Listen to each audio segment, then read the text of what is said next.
We've had an amazing last few days together, haven't we? It's been really wonderful.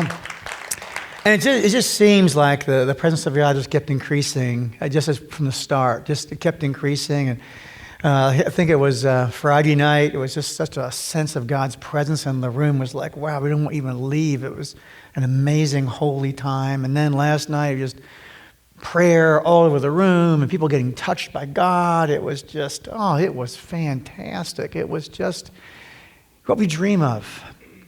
You know, church isn't about just coming and singing a few songs and getting a lecture.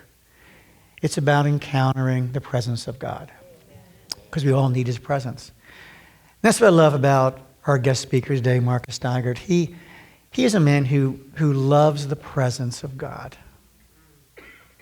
He builds his ministry around the presence of God. The things he shares don't just come from a textbook or something he's learned in some class. It's come from his own life experience. You know, it's funny. I remember Randy talking to me about Marcus years ago when he talked about all his background, his business background, all he'd come from and what he walked away from and how he walked into ministry and how God had healed him and how God had touched him. I remember Randy talking about that. Marcus is a man who loves God's presence, wants to be used by God. And what really strikes me is not just the miracles he's experienced. Because if you're in pain today, he can tell you about pain. He knows what it's like to live in that space and find God's presence there. I love real people.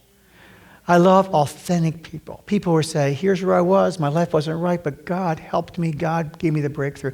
Marcus is that kind of person. But I love his humility too. He just gets out of the way so God can move, so God can use him. Would you welcome to the crossing Marcus Dygert?